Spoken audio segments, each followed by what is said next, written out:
You ever notice how most rappers act like they're auditioning for the same role? Meanwhile, Tyler showed up looking like a cartoon character, rapping about inhalers and eating cockroaches, and still turned himself into a Grammy-winning mogul with his own sold-out festival and fashion brand, right? And here's the wildest part. He did it by being as unapologetically weird as possible.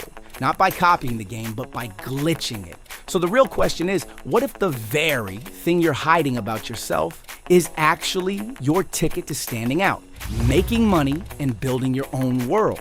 Imagine being so committed to your authenticity that even the mainstream has to make room for you. Tyler didn't just make songs, he made an entire atmosphere. When Odd Future first came out, people laughed. They called them misfits, skate park rejects. Too weird for hip-hop, too dark for pop. But Tyler leaned into the weird so hard it became a gravitational force. His fans didn't just listen, they followed, they bought, they showed up. When he launched Golf Wang, he didn't try to fit it into urban fashion. It had pastel colors, daisies, Looney Tunes fonts, and it sold out anyway. He made a festival so unique that fans booed Drake off stage, not out of hate, but loyalty. Because Tyler's world didn't run on industry approval. It ran on vibe, truth, and a fearless brand of self-expression. That's what turned his awkwardness into a business plan. You help a lot of people out here, bro. It's just so amazing that I met you, bro. I love you, bro. Hey. You know that I'm a star and I'm making moves. Bitch, I'm allowed to have this attitude. If I was you, I'd probably hate me too. Cause you don't understand that you're capable.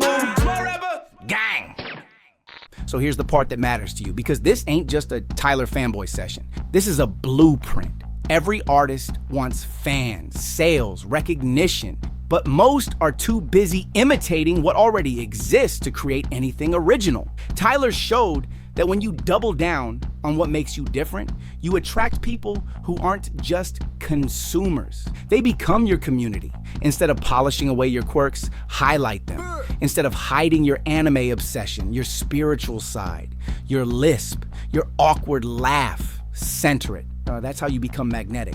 Tyler didn't get rich from being palatable. He got rich from being polarizing. If your brand is based on being likable, you'll always be replaceable. But if your brand is based on truth, then you become unforgettable. Let's break this down step by step so you can flip your weird into wealth. Step 1, identify the thing you feel weirdest about. Maybe it's your speaking voice, your fashion taste, your production style, or your background. Instead of masking it, highlight it.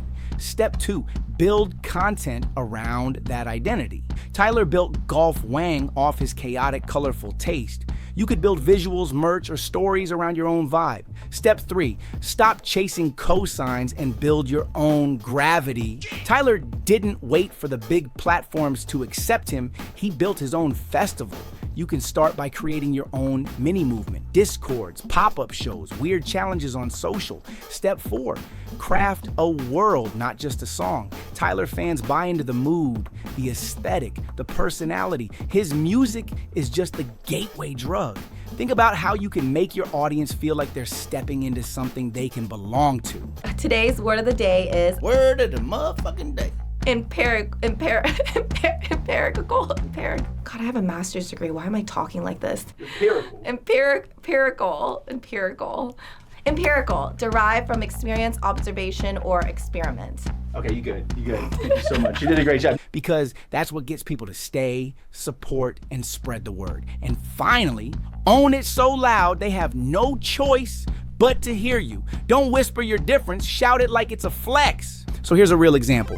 I knew an artist who hated being on camera because he had a lazy eye. He always tried to avoid close-ups, edited his face out of promo pics. One day he flipped the script and made a whole series called The Lazy Eye Diaries, documenting his studio sessions, thoughts, and awkward humor. Not only did his engagement triple, but fans started rocking eye patches at his shows. What was once a perceived flaw became a badge of identity. That's how this works. When you own your difference with confidence, you turn what makes you unmarketable into your marketing. Weird is just culture waiting for commitment. So stop trying to be next up by blending in. Be first up by standing out. Be the glitch in the algorithm. Be the reason someone else feels seen, and if they laugh at you at first, Good. They laughed at Tyler, too, until he cashed every check with his full chest and a blonde bowl cut. That was a good one, wasn't it? The end.